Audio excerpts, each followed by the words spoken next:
کیا میاں بیوی شادی کے بعد گھومنے کسی مسلم ملک میں جا سکتے ہیں؟ کوئی حرج نہیں، اسلامی حدود اور قیود میں رہ کر وہ شادی کے بعد کہیں گھومنے جائیں، سیر کرنے چاہیں، بشرطی کہ عورت جب گھر سے نکلے با پردہ ہو کر نکلے. عورت جب گھر سے نکلے وہ زیور کی جھنکار اور خوشبوؤں سے لدی ہوئی نہ ہو، اور کہیں اس پر زانیہ کا فتویٰ نہ لگ رہا ہو.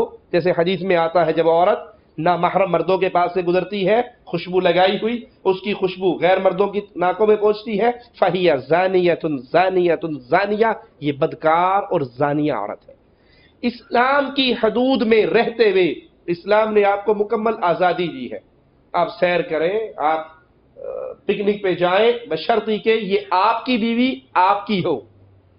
ہوتا کیا ہے، صاحب جی موٹر سائیکل چلان ڈے نے، بڈی نے میک اپ کیتا ہے، اس کا منہ آگے ہے اس کا منہ پیچھے ہے، پوری بنٹھن کے بیٹھی یہ بھی ایک دیکھتی جا رہی ہے.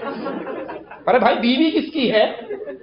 بیوی آپ کی ہے، بنی کس کے لیے ہے؟ بڑے خوش ہوتے ہیں، اپنے آپ کو بڑا براڈ مائنڈڈ سمجھتے ہیں جب ان کی بیوی فل میک اپ کر کے ان کے ساتھ کندھے میں کندھا ڈال کے بازو سے بازو لگا کے وہ کسی پارٹی میں جاتی ہے، اور یہ دوسرے سے تعارف کرواتے ہوئے ان سے ملیے، ہماری بیگم ہے. وہ بے غیرت ملتے ہی کہتا ہے آپ سے مل کر بہت خوشی ہوئی. ڈوب کے مر جا بے غیرت، یہ بھی بے غیرت اور تو بھی بے غیرت. تو بیوی آپ کی ہے، اس کو میک اپ کرائیے، اس کو زیور پہنائیے، اس کو بھڑکیلے لباس پہنائیے، اللہ کے لیے صرف اپنے لیے پہنائیے. یہ حق صرف آپ کا ہے. آپ خوب سیرے کریں حدود میں رہ کر، حدود میں رہ کر. جانور نہ بنے، جانور نہ بنے. ہائے ہائے، اصل میں ہمیں نیک عورت کی قیمت کا پتہ ہی نہیں ہے. 100 ریال ہو تو کہاں رکھتے ہو؟ یہاں. 500 ہو، کئی لوگوں نے شلوار میں بھی زپ لگائی ہوئی ہوتی ہے نا. اور اگر 10,000 ریال ہو بینک میں، ایسے ہی ہے نا.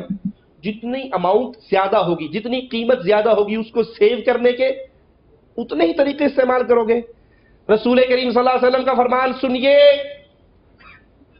دنیا میں اللہ کے نبی نے فرمایا قیمتی ترین چیز نیک بیوی ہے. قیمتی ترین چیز، دنیا کی قیمتی ترین چیز کیا ہے؟